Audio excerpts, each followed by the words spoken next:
With the 25th pick in the 2024 NBA Draft, the New York Knicks select Pacome Dadiet, the offensively gifted, young, potential-filled wing from Germany. Look, there was a lot of talk about what the New York Knicks were going to do on draft night. They owned pick 24. They owned pick 25. They start the day by trading the 24th overall pick to the Washington Wizards, which nets them the 26th pick, and then they get the 51st pick in the NBA Draft this year. So now they own 2 picks in the second round. This is the first pick that you made, first trade that you made, and then the New York Knicks were back on the clock with the 25th pick, and they select Pacome Dadiet. Then back on the clock with pick 26, they send pick 26 to the Oklahoma City Thunder, and they add 5 second-round picks. So the Knicks, who entered the draft with 2 first-round picks, with plenty of talented prospects that could help this team immediately right now, leave the draft with Pacome Dadiet, an 18-year-old that's supposed to be a draft and stash player to save salary cap space, and not 1, not 2, not 3, not 4, not 5, but 6 second-round picks. Nobody hates the NBA Draft more than Leon Rose. Man, let's talk about Pacome Dadiet, the player. A good movement shooter in a limited role. Look, I watched the tape on him. We did a mock draft on him a couple of weeks ago. He has the chance to improve defensively over time as he learns to play more physically. He's got good size and athleticism for the 2 spot, but plays a lot smaller than he should. Is an 18-year-old with 3-level scoring potential. He hasn't shown the playmaking or defensive flashes you'd like to see. He's smart at moving off ball and has physical tools. He can shoot. Some people think he's a bit overrated athletically, and some people also think he needs to get better on the defensive end. He's 18.9 years old, just shy of 6'8", 217 pounds. He was ranked as the 35th best prospect in this draft. People think he's a pull-up threat, a good off-ball mover, a skilled shooter off the dribble. He's comfortable pulling up from mid-range, whether it's stopping on a dime or stepping back. If he extends his range, he could become a major scoring machine. Good shooting potential off the catch. He isn't a knockdown guy, but has smooth form and soft touch on free throws and layups. Decisive attacker off the dribble with a good first step and burst to turn the corner. He's capable of finishing comfortably with either hands and touch layups, or finishing with power when he has room to take it off. Displays good vision for finding his teammates. His IQ shows when moving without the ball. He has a feel for getting himself open using relocations around the perimeter and cuts to the rim. He'll pounce on the mistakes made by defenders. A long-armed wing with a strong, wide frame in the upside to defend multiple positions as he matures. Some minuses: too sloppy with the ball. He makes inaccurate passes, telegraphs the ball to teammates, and lacks awareness when defenders are lurking nearby. I also think he's a year away from being a year away. He's not going to come over and play for the Knicks this year, from what I've been told. Sounds like it's going to be a draft and stash. So the New York Knicks essentially defer the $5 million they would have owed to picks 24 and 25 if they made them, to maybe clear up some more cap space below that first apron, to where they can go out and re-sign a guy like Isaiah Hartenstein. In that, you add 6 second-round picks as well. Look, grade the pick. It's a C for me at best.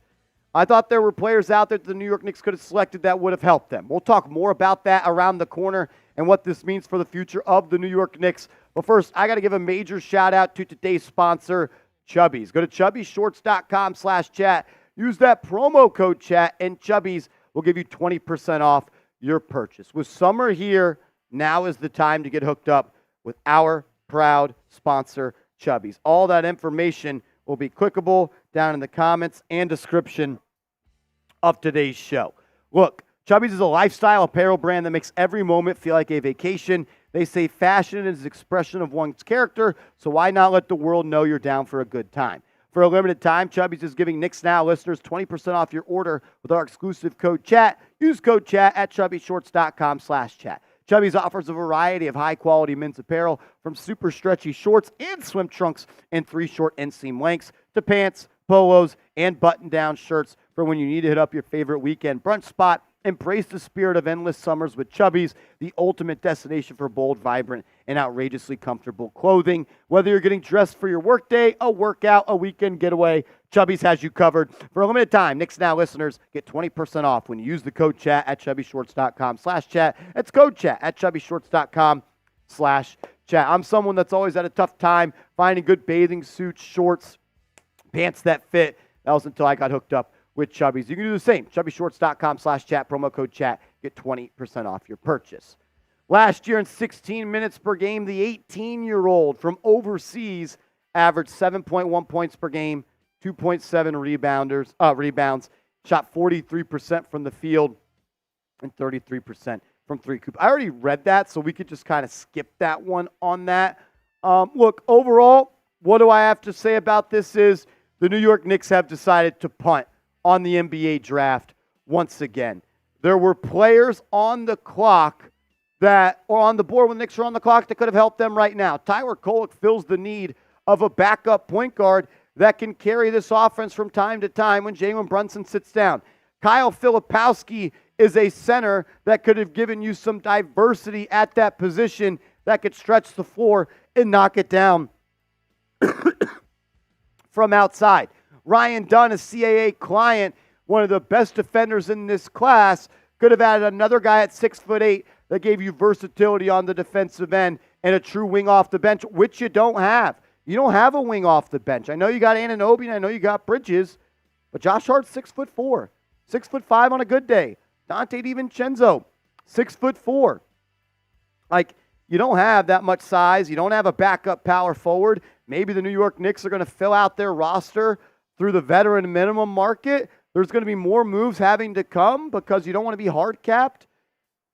I don't know what the Knicks are doing at this current moment. I'm sure they've got a couple of plans up their sleeve, but at this current time, it's a little unclear what the vision is. Ian Begley says by trading out of number 26 and stashing Pacome Dadiet, as it sounds like it's going to be official, not even going to be on the Knicks next year, and replacing those picks by rostering 2 second-round picks on rookie minimum, Knicks could save a total of roughly $3 million in team salary, and it could be more if the 2 picks you make tomorrow are also draft and stash players.